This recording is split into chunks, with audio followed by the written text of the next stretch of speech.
friends, so last week I went to DC and visited some friends that I haven't seen since I was working on the Hillary campaign. And it was strange how much seeing them, even in a place that I'd never been before, felt like I was right at home. Instead of the coffee shops, the monuments where we were catching up, I was right back in my office in central Las Vegas. Time is around 7 p.m. because everyone's starting to get a little bit loopy from fatigue, but I'm on a mission because our incredible genius voter protection lawyer had gotten the deadline to register to vote extended by 2 days, so I've got to get more people to register to vote online. Plus, in this long-standing office prank, people would buy other people's names as domain names, but because my job is the internet, I already owned mine.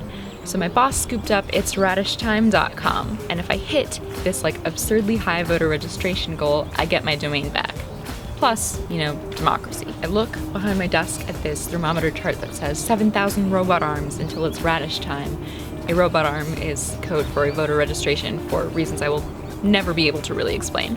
But then I look over Snack Mountain, which is the communal pile of gummy bears and cheese corn that sits in the middle of our desk pod, at Tara, our data director, and I ask her if she can pull me some more lists of people to text and email and just generally bother to register to vote. And I'm not the only person who wants lists. Everybody wants lists. Tara's up to her eyelids in lists.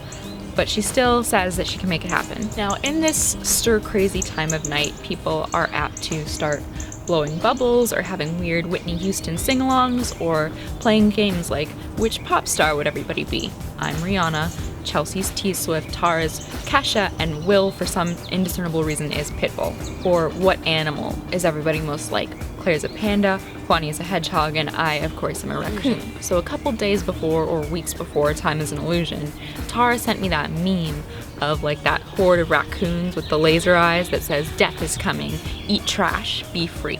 And it's also kind of a reference to the mountains of garbage that surround us. The office chair that I rescued out of a dumpster, the 5-pound bags of gummy bears that we demolish in 2 days flat, the half a dozen giant barrel trash cans that are always overflowing with styrofoam takeout containers from the 50 people who are eating 3 meals a day, 7 days a week at their desks. And while she pulls my list, I am slacking people with my same job in other states.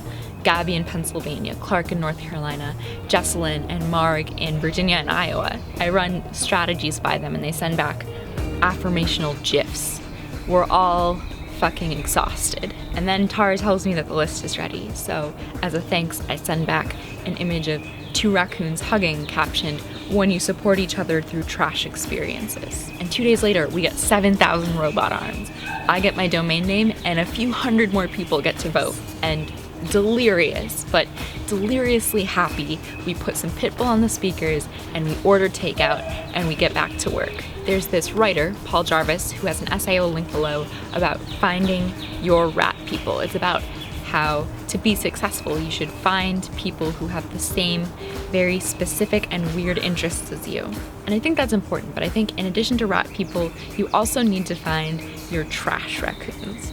The people that when the fights are really hard, or you're down, or you're tired, or you haven't done laundry in weeks, will drop everything that they're doing to help you across the finish line. People who have a good sense of gallows humor, people who will love you fiercely, people who no matter what will stand behind you staring laser-eyed into the dark. So tell me in comments, who are your trash raccoons? If you like this video, you can subscribe. You can also follow me on Twitter, which if you already do, you may have seen that I was selected as a YouTube Creators for Change Fellow, which is really exciting news. So links for Twitter and everything else are below, and I will see you next week.